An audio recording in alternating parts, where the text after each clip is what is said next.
Hola a todos, buenas tardes, buenos días. Estamos en un nuevo episodio de Media Neurona y hoy tenemos el gran placer de tener con nosotros a Isaac Kukoc, quien es psicólogo especializado en salud colectiva. Muchas gracias, Isaac, por estar aquí. Entonces, bienvenido. Dani, Cami. Hola, ¿cómo estás? Gracias por permitirme exponer mi media neurona. Con neurona y media que tengo. Realmente me agrada mucho venir a estos espacios. Gracias por invitarme. Gracias a ti. Hoy hemos decidido invitarlo al Isaac porque queremos hablar de un tema bien especial, ¿no? Que nos afecta a todos de diferente forma y que, bueno, él a base de todos sus estudios tiene un poco mucho de conocimiento de esto. Entonces queríamos empezar preguntando cómo es que nos afecta la historia a nosotros como personas en la salud mental. Hay algunos autores que plantean que somos historia, ¿no? Que todos estructuramos nuestra identidad, nuestra personalidad en función de la historia. Es más, organizamos nuestra sociedad en función de la historia, ¿no? Entonces creo que es un tema sumamente importante e interesante de abordar, el papel que tiene la historia en las personas, las marca. Hay un autor boliviano que me gusta mucho, que es Luis Tapia, y él habla de los momentos fundacionales. Entonces, cómo un hecho histórico puede marcar a una sociedad entera. Dentro de esos hechos fundacionales está el encuentro de Cajamarca o Catamarca, no me acuerdo bien, entre españoles y peruanos. Entonces ese encuentro marcó una relación de colonialidad que se prolongó o quizás sigue presente hoy en día. Hay otros hechos históricos como el SOA, que es el SOA, es el holocausto nazi, ¿no? Que puede marcar bien o mal a un grupo. En este caso, los judíos fueron casi exterminados por los alemanes y extrañamente están repitiendo lo mismo que les enseñó la historia con los palestinos. Entonces, imagínense la importancia de lo histórico, pero no solo para bien, sino también que puede generarnos algo negativo. Somos sujetos de la historia, eso te diría para empezar. Y bueno, actualmente nosotros estamos afrontando varios movimientos en diferentes partes del mundo. No sé lo que está pasando en Europa, con Palestina, casi sin ir lejos en Venezuela. Y ahora lo que está comenzando acá en Bolivia con el tema de los bloqueos, ya sabiendo que somos sujetos ligados a la historia y que la historia nos marca, ¿cómo es que se da la construcción de nuestra identidad a través de la historia, si es que la pregunta está correcta? Es muy buena pregunta y hay muchas formas de responder. Desde la psicología hay muchas teorías que estructuran o que dan posturas de cómo se estructura la identidad, la personalidad. No es lo mismo, ¿no? La identidad es algo mucho más compartido. Una de las que me gusta es de un alemán de nombre difícil, que voy a tratar de acordarme, Brownsfors. Bueno, lo que él hace es una subdivisión en sistemas. Hace una división en micro, macro, meso, macro sistema, y también hay un sistema relacionado a lo temporal. Entonces, ¿qué nos dice? Que cada elemento va a influenciar en el desarrollo de la identidad. Ya eso trasladado a cosas mucho más prácticas, estamos hablando que tu núcleo familiar a nivel micro sistema va a influenciar en cómo se estructura tu identidad. Entonces, pongamos el ejemplo del género, ¿no? A nivel de familia hay relaciones entre hombres y mujeres. Esas relaciones entre hombres y mujeres han de afectarte y te van a enseñar a ti cómo desarrollas las relaciones entre hombres y mujeres. Tu identidad de género también está dentro de esas relaciones familiares. A un nivel meso, tú como familia te relacionas con otras familias y otros grupos. Entonces, no sé, yo soy de la zona de Lechuguillas y me relaciono con ustedes que supuestamente son de Surapato. Y cada uno tiene sus características, ¿no? Los de Lechuguillas, van a botar la basura, son unos pepenadores, podríamos decir mil cosas, ¿no? Ustedes son los pandacos por la zona, todo eso. El cruce de esas dos estructuras sociales también me van a marcar y van a permitir que estructure mi identidad. Y hay un nivel más grande, macro sistema, que podría ser tu país. Entonces hay cosas y eventos sociales que han de estructurar tu identidad. No sé si se han dado cuenta, pero los bolivianos somos medio quejones. Que perdimos la guerra del Pacífico, que perdimos la guerra del Chaco, que queremos el mar. Entonces esos hechos te marcan pues una serie de elementos que van estructurando tu identidad. Son muchos, ¿no? Y para poder hablar específicamente de una identidad tendríamos que hablar de todos esos elementos. Ahora, la gran pregunta es, ¿lo macro afecta a lo micro? Pero lo micro también puede afectar a lo macro, y eso es lo lindo, ¿no? Que muchas veces una situación micro puede afectar a una situación macro. es decir, que se desarrolle, no sé, una nueva forma de identificarnos como personas, como varones, por ejemplo. La esperanza no necesariamente tiene que estar en que se haga una ley desde lo macro que establezca que los varones se deben comportar de esta forma, sino que pueden hacer del comportamiento de un individuo o de un grupo de individuos para cambiar y modificar una identidad más amplia. No sé si se ha entendido, pero va. Qué interesante. Ahorita, escuchándote, se me viene a la mente, no sé, el proceso que estamos atravesando, o que se nos dice que está atravesando Bolivia, que es el proceso de descolonización.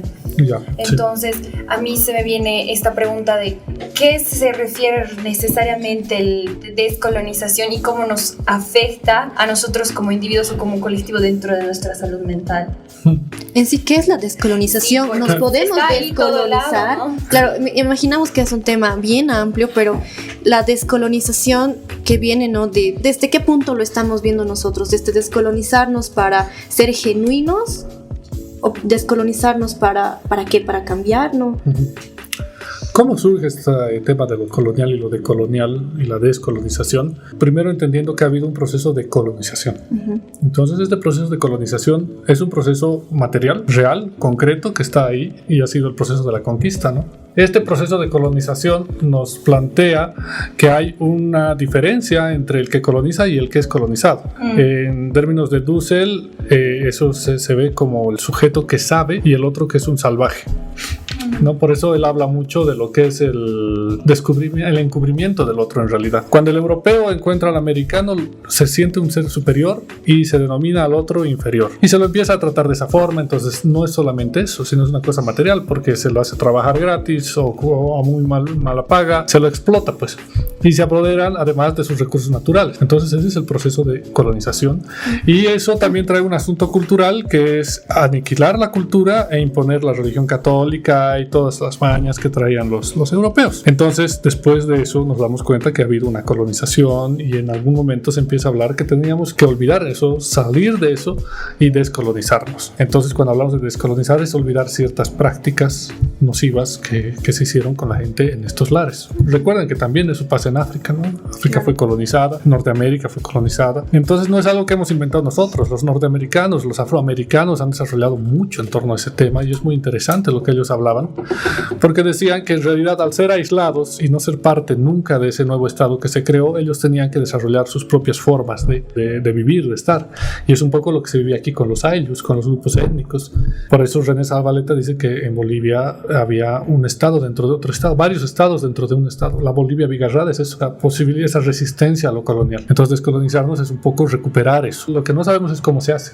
Claro. Y hemos intentado ponerlo en la ley, en la constitución, hemos intentado ponerlo en la ley de educación, pero es más difícil porque eso pasa por un trabajo no solamente colectivo, sino también individual. Entonces debería haber una intervención macro, meso, micro del asunto. Claro, y además es bien interesante, ¿no? Porque a raíz de esto de la descolonización y la colonia, no sé, un poco relacionándolo con lo que pasa actualmente, también están esto, lo voy a decir así, ¿no? Que están los jailas, los nacos actualmente, ¿no? Que se me viene a la cabeza ahorita esto porque se sigue habiendo ese tipo de discriminación entre nosotros, ¿no? Que en realidad, no sé si nace tanto de esto de la colonia o de creerse superiores, pero sí me hace pensar en que quizá estos eventos fundacionales, como tú dices, sí nos han generado un trauma, ¿no? Tanto nosotros, quizá, si somos indígenas, en cuál es nuestra posición, si tienen más dinero, cuál es la posición dentro de las familias, igual hay un sistema bien interesante.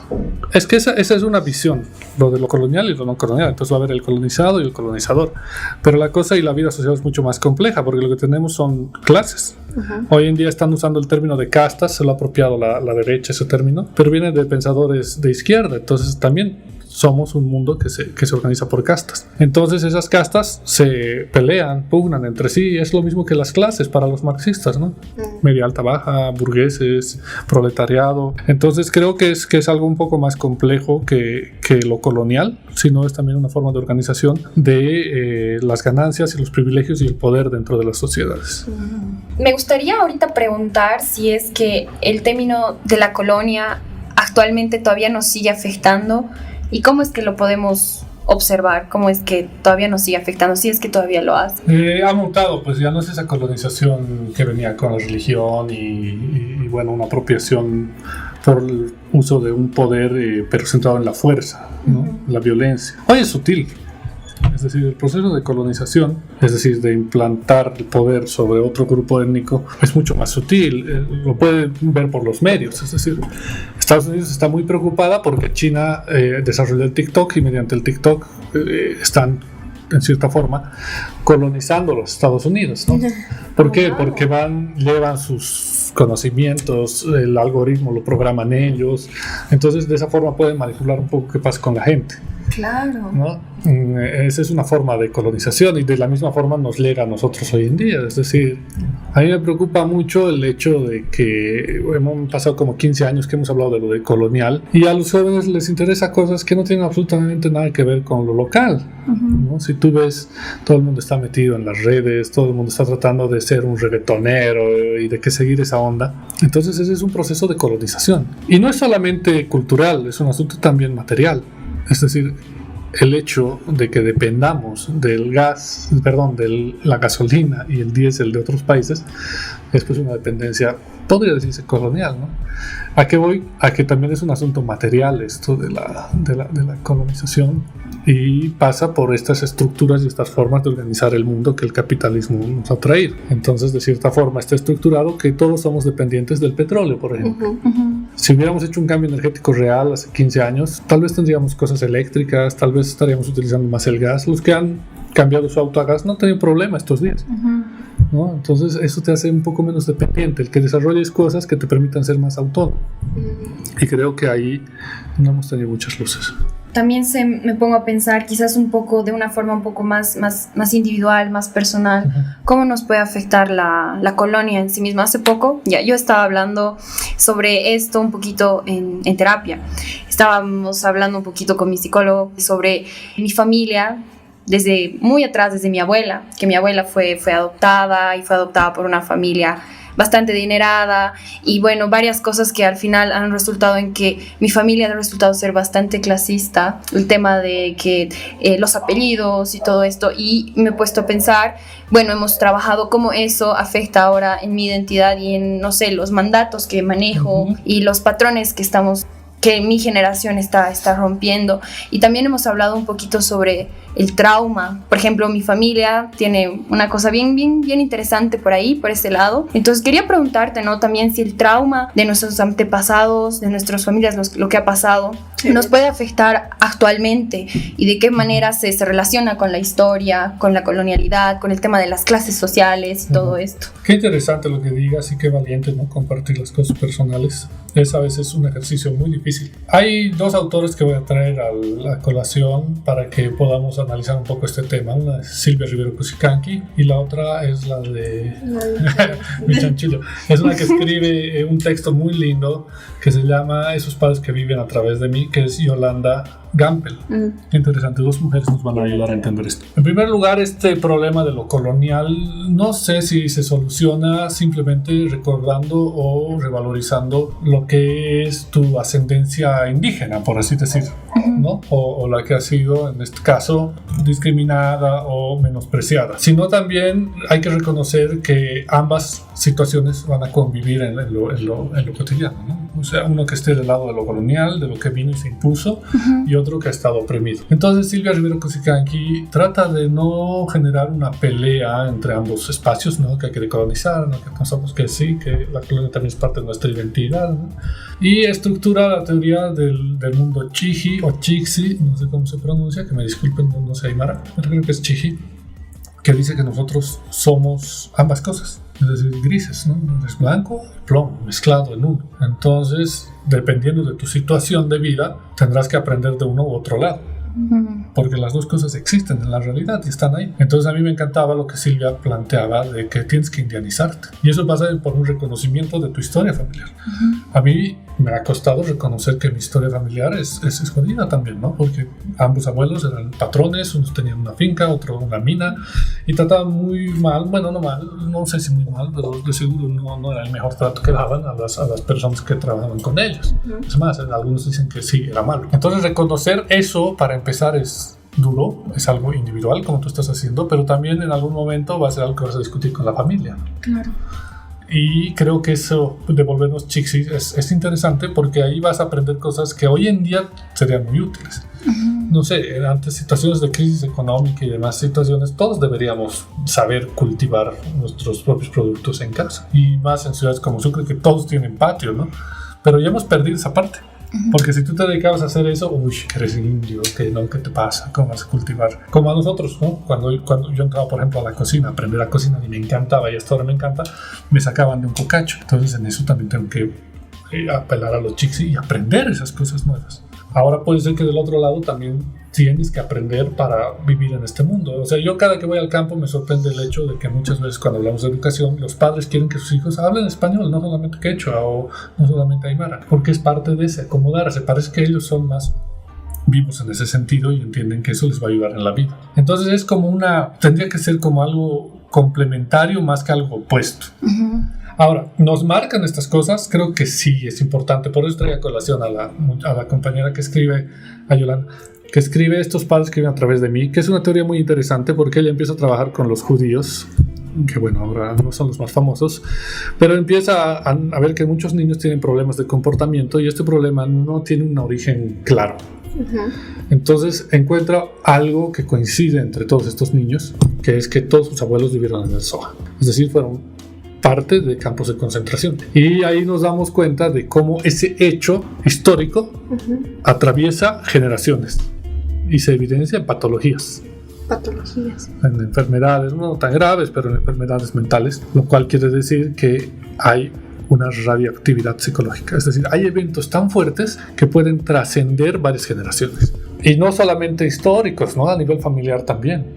Lo que tú estás diciendo tal vez es un hecho radioactivo que pasó hace, no sé, 2 generaciones atrás, pero todavía afecta. Sí. ¿No? Muchas familias, parte de mi familia ha migrado de otros países, escaparon, no sabemos por qué, pero nunca quisieron hablar de su pasado. Es también, el no hablar también es una forma de decir las cosas, ¿no? Y afecta a la gente, porque no tienes una identidad de lo que ha pasado antes. Quieres borrarlo. Claro, sí. Igual darse cuenta creo que es bien importante porque genera justamente este cambio que queremos hacer, ¿no? Quizá en mi contexto es distinto, ¿no? Yo vengo de una familia en la que siempre ha sido parte del servicio. Mi abuela ha sido cuidadora de niños, empleada doméstica, mis tías, mi mamá quizá hasta ahora también ha migrado y trabaja ya de un poco de esto, y yo me he dado cuenta con el transcurso del tiempo que en mi familia, que por cierto es muy llena de mujeres, somos 10 a 12 mujeres, más los nietos y demás, tenemos una ansiedad muy común de siempre estar haciendo algo. Entonces, por ejemplo, mi abuela no puede estar un día sin estar moviéndose, sin que la casa esté limpia, sin que, o sea, no tiene esta costumbre de descansar, porque para ella descansar está mal. Y yo me ponía a pensar y escuchándola un poco, ¿no? Ella ha trabajado desde sus 6 años. De alguna forma, ella nunca ha descansado. Y nos los ha transmitido a nosotras, a sus hijas, a mí como su nieta, que ha llegado a un punto en el que yo al momento de intentar querer cambiar esto he sido tachada de como la floja, como la que no quiere, la que igual estudiar psicología, no tienes que ser o doctora o dentista o profesora. En mi casa son las 3 profesiones que hay, porque son las que son, ser profesor es un trabajo seguro, ser doctor vas a tener plata, ¿no ve? Ser dentista igual vas a ganar dinero, entonces ser psicóloga ha sido como que ya... ¿En serio? Entonces creo que generar estos cambios y darnos cuenta de dónde venimos nos ayuda siempre a saber qué queremos hacer y a dónde queremos ir también. Claro, y no es un ejercicio solamente individual, ¿no? Claro. O sea, va a ser una pugna con la familia, va a ser una pelea, pero de una u otra forma se lo tiene que discutir. Había algo ahí que me llamaba la atención, esta idea de no ser flojos. Es una cosa generacional también, ¿no? Sí, es cierto. Si ustedes piensan, nuestros padres, abuelos, tenían la vida mucho más dura, más difícil, no habían tantas facilidades como existen ahora. Por ejemplo, para cocinar, mi abuela y seguro mi tatarabuela más aún, y comerte un picante de pollo tenías que matar al pollo, ¿no? Y eso lo vas y compras, y es algo que se ha vulgarizado mucho. Entonces el picante de pollo en mi época, incluso ya para mi infancia, era pues, papi cumpleaños nada más. En cambio las cosas se van simplificando tanto que ya no. Y claro, comparado con su época, pero no vas a matar la gallina, no, hay para comprar, entonces ahí claro que es como un flojo. Pero es un asunto más generacional que también se tiene que discutir. ¿no? Porque dentro de eso, te pongo un ejemplo muy tonto, el de la cocina, bueno, que no es tan tonto, pero muy simple, digamos, pero hay cosas mucho más complejas, ¿no? Las relaciones de género, por ejemplo, los legados familiares, las asignaciones de tareas. Entonces hay cosas que se tienen que ir rediscutiendo. Eso es lo interesante de estos procesos que se pueden modificar. Es decir, como no es... Hay una identidad genética que no puedes modificar. Claro. Ya la tienes aquí. Claro, Está ahí. Eso, e incluso ahora se está modificando eso, pero no sabemos cuáles van a ser las consecuencias. Pero es mucho más difícil, ¿no? Esa identidad genética es lo que te marca y te va a dar, en cierta forma, un carácter y una forma de comportarte, pero no lo es todo. La otra parte de tu identidad se construye en función de tu personalidad, de tus vivencias familiares, pero también de la convivencia social y de cómo se estructura todo eso. Entonces, para cambiar y modificar algo a nivel de identidad individual o colectiva, se tiene que entrar a un diálogo con todas estas áreas, ¿no? Y eso es duro, y eso es difícil, y eso toma tiempo. Entonces, eso no lo cambia solamente una constitución. Eso es un hábito, una cosa permanente, como decía Bourdieu, que se construye un hábitus, ¿no? Eso es algo que se va a estructurar de una forma mucho más compleja. Isa, quería preguntarte, ¿habías usado este término de radioactividad psicológica? Sí. ¿A qué se refiere? Que un hecho psicológico puede atravesar varias generaciones, como Chernobyl, ¿no? Ajá. O sea, la radioactividad de Chernobyl va a quedarse durante 100 años. Entonces, ese hecho de la explosión del reactor nuclear va a durar mucho tiempo en la gente. Entonces, hay hechos psicológicos que pueden durar mucho tiempo en la gente. Claro. Otros dicen, y Tapia decía que la colonia, por ejemplo, la conquista ha sido algo que ha marcado a la gente por mucho tiempo. Y yo diría que, no sé, esa conducta sumisa hacia el que te oprime, puede transmitirse durante mucho tiempo. Cierto. Qué interesante. Y ahora ya viendo quizás un poquito de nuestro contexto actual, no sé, lo que está ocurriendo en el lado de Europa con Rusia, Croacia, en Palestina, acá en Venezuela, en Bolivia, ¿cuáles crees tú que van a ser, no sé, los efectos que se puedan generar? O la pandemia, porque ahorita, por ejemplo, mi generación es una generación que no ha vivido, porque hemos salido de estar del conflicto de Incahuasi a pasarlo del conflicto del Evo a luego tener la pandemia. Entonces ponte que todo este tiempo de no sé, promoción, universidad, hacía todo en casa. Y ahora justamente estábamos hablando con mis compañeros de la universidad, no, pucha, vamos a sacar nuestro título, así, porque si esto se extiende, si no se extiende, ¿cómo va a ser la situación? Han vivido, pero han vivido en unas situaciones muy particulares y que han generado cosas buenas y malas. Es decir, en la pandemia un obsesivo ha vivido chocho, porque se tenía que lavar las manos 5 veces al día, andar con Barbie, era feliz, pero otros no. Entonces estas situaciones de vida son así, son complejas y hay que aprender a vivirlas. La ventaja de lo humano es que nos adaptamos a todo, ¿no? Entonces creo que por ahí siempre hay una posibilidad de o empeorar o mejorar. Lamentablemente después de la pandemia ha seguido todo igual. Yo me acuerdo cuando empezó la pandemia había como una conciencia ecológica, como que apoyamos, terminó la pandemia y todo se han olvidado todos, otra vez un individualismo atroz. Ahora la pregunta es compleja, lo que plantean, es decir, ¿qué viene de todo esto? No sé. Esperemos que no sea tan malo, pero hay algo que es interesante que se podría analizar, es que las cosas son cíclicas. Es decir, la Europa intelectual avanzada está otra vez en guerra, como en los años 40. Es cierto. Entonces parecería más o menos que hay como una repetición. Lo mismo pasa en Bolivia, 52, después lo de Evo, ahora vendrá un periodo más de derecha y después vendrá otra revolución. Entonces la pregunta es cómo aprendemos de estas cosas y cómo hacemos que se queden, no sé, como alguna enseñanza o como algo positivo en la población. Reconozco que en los últimos años también ha habido una lucha interesante por los derechos, ¿no? Ya parecía superado el hecho de hablar, por ejemplo, de la cultura LGTBI, de las demandas que tienen estos grupos, y hoy en día se ponen en entredicho todas esas demandas, ¿no? Y como que es una imposición, entonces se dan cuenta, estamos volviendo un poco a lo que se discutió hace muchos años. Entonces el poder de la historia creo que radica en aprender de ella y no caer otra vez en la misma cosa. Si es que es mala, ¿no? Si hay cosas buenas, claro, habría que repetirla, pero hay dificultades. No tengo una respuesta. Claro, es súper difícil, pero es súper interesante entender que es cíclico, ¿no? Sí. Cíclico. Todo. La familia, ese análisis que has hecho de tu árbol genealógico, te das cuenta que hay cosas que se han ido repitiendo. Las cuidadoras, ¿no? El legado de ser adoptada o algo por el estilo. Entonces somos sujetos de la historia. Es un poco con lo que empezamos la charla, ¿no? Claro. Bueno, esa vez igual que nos reunimos, tocamos 2 puntos importantes que creo que ahorita lo quiero relacionar un poquito, que es cómo afecta nuestra organización económica, nuestras formas de economía, en lo que es todo esto de la salud y en nuestro comportamiento. Tu identidad. Yo les decía al principio, soy experto en salud colectiva, y la salud colectiva es una forma de entender la salud distinta. Por lo general nosotros, y no es solo esto aplicable a la salud, aplica a muchas cosas de la vida, ¿no? Entre las ciencias. Tenemos una relación lineal, casi causalista entre las cosas. Mosquito, dengue. Y de eso ahí explicas. Mato el mosquito y ya no hay dengue. Esa es una explicación lineal. Después se va complejizando. Mosquito, charcos, aguas estancadas, dengue. Pero se va complejizando mucho más eso. Mosquito, aguas estancadas, pobreza, exclusión, ¿no? Calor, sobreexplotación de recursos. Entonces hay una multiplicidad de variables que te pueden explicar el dengue. Lo que nosotros planteamos es que con eso inclusive no basta, que lo que se tiene que estructurar es una explicación de la determinación social de la salud. Y eso implica entender el modelo, el mundo, la humanidad, nuestro contexto dentro de 3 niveles también, general, particular y singular. Entonces esos 3 niveles son los que han de afectar que exista el dengue, por ejemplo. Podríamos hablar lo mismo de otra enfermedad como, no sé, inclusive el COVID.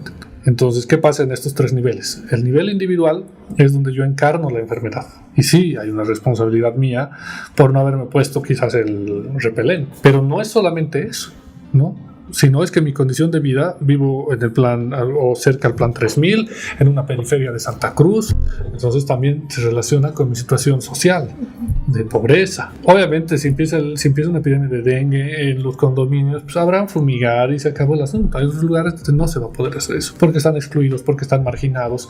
Y además hay un nivel superior, que es el nivel del Estado, por ejemplo, que dice, hago campaña antes, a tiempo, para que no haya dengue, o directamente no hago nada, ¿no? Más bien, entonces no sé si se entiende que hay como una forma de estructurar la sociedad en la cual hay relaciones inequitativas. Esa inequidad la llamamos triple inequidad: género, clase y etnia, que van a hacerte más propenso a tener esa enfermedad. Y no se explica simplemente con que está el mosquito, sino es toda la estructura social la que está afectando y permitiendo que pase eso. No sé si contesto un poco por ahí la pregunta. Un poquito igual relacionándolo con... Bueno, ese día igual que nos reunimos te pregunté algo, ¿no? Que era respecto a la salud mental y como psicólogos. Me viene mucho a la mente lo que dices, porque justamente ¿cómo realmente apoya la psicología si no puedes cambiar un tipo de condición? Lo voy a explicar así. Por ejemplo, es lo que te contaba de un niño que una vez vino a consulta que estaba muy mal, es con un intento de suicidio, y este niño me decía como que lo había hecho porque sus condiciones sociales eran realmente muy bajas, eran muy pobres, ¿no? Entonces ahí, ¿qué dices? ¿Qué haces como psicólogo, no? Si no puedes cambiar todo esto, quizá darle herramientas, pero su casa va a seguir así, su familia va a seguir en esa condición. Eso me pasó en la vida, no exactamente con suicidio, pero sí cuando trabajaba yo con las Palliris guardas del Cerro Rico de Potosí, vengan a terapia, hablemos de sus problemas. Mi problema es que no tengo plata, mi problema es que mi marido es un bruto, es un borracho y me pega, mi problema es ese. ¿Cómo lo vamos a trabajar individualmente?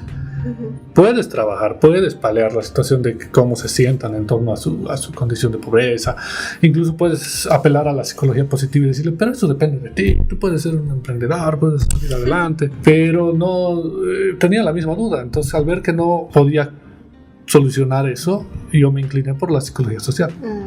Y la psicología social trata de entender que eso es fruto de un contexto, de unas situaciones sociales, obviamente, que están llevando a que exista ese tipo de problemas. Y también la psicología social te diría que analice sus redes de apoyo.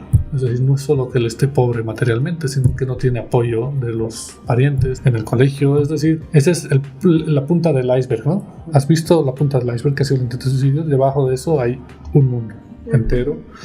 Y a veces la psicología simplemente trata la enfermedad y no ve todo el contexto. Más allá de que ya haya la teoría sistémica, un poco lo que tú estás trabajando en terapia, la postura que yo tengo es que la cosa va más allá de eso, ¿no? Y claro, es muy difícil tener una intervención a ese nivel, porque tienes que tener una intervención con la sociedad, más o menos, ¿no? Sí, pues. Entonces, ahí la clave es trabajar en promoción más que en la intervención. Qué interesante es escuchar, ¿no? Y como alguna vez habíamos mencionado, la psicología está en todo, y la salud mental también se ve afectada por todo, lo histórico, lo biológico, lo contextual, lo económico, lo político. Entonces, por eso también nos ha parecido muy interesante tenerlo a Isaac acá, quien es especializado en esta área. Y bueno, me gustaría, no sé, hacer una invitación a todos los que nos leen, nos escuchan, nos ven, quizás, no sé, fijarse un poquito hacia atrás también, ¿no? Siento que eso a veces tal vez nos puede aportar un poquito el conocer de dónde venimos y saber qué es lo que no queremos replicar, o no sé, permitirnos entender cosas. Gracias Isaac por tu presencia aquí. Y bueno, también queríamos hacerles la invitación al espacio de Isaac, quien tiene un hermoso lugar que se llama La Librería, y quizás nos podrías contar un poquito sobre tu casita. Y creo que también tienes un podcast, ¿no? Sí, estabas comentando. Sí. La librería es un espacio, bueno, empezó como una librería, ahora creo que es un espacio cultural donde hacemos presentaciones de libros, también se hacen conciertos, se hacen charlas. Ahora estamos entrando a este tipo de conversaciones más de lo político con un ciclo que se llama Atados, que es cada fin de mes, cada jueves de fin de mes, donde discutimos estos temas, ¿no? Entonces creo que parte también de eso que dices de repensar la historia pasa de hacerlo con argumentos, ¿no? No simplemente desde un reclamo, no simplemente desde un sentir, sino desde la información, desde la investigación, desde la concientización. Entonces creo que ese espacio busca un poco eso. Es lindo, la paso bien. Visítenos cuando hay actividades. ¿Nos puedes decir dónde está la librería? Es en la calle Dalense 305, casi esquina Avaroa. Ese es el espacio. Y el podcast es más sobre literatura. Entonces 10 minutos para enamorarme de un libro. Lo pueden encontrar así en Spotify. Habla con autores nacionales. Ya hemos hablado con buenos premios nacionales. Y es divertido también. Qué lindo, qué talita. No, gracias por hacerme recuerdo de eso. Sí, me olvido. Gracias Isaac. Y bueno chicos, gracias igual por escucharnos. Aprovechando que estamos en agosto, al mes del Zulia y al mes de la tierra también, hacer un llamado, ¿no? Quizá otra vez conectar con nuestra tierra, a tener esta reciprocidad con la tierra que creo que hemos perdido con el paso del tiempo, y también, como dice la Dani, a cuestionarnos mucho de lo que somos ahora y de lo que nuestra tierra nos está ofreciendo y cómo estamos aportando a ello. Entonces, eso chicos, gracias Isaac otra vez, gracias Dani, gracias Canita. Listo, nos vemos. Chao. Chao, chao.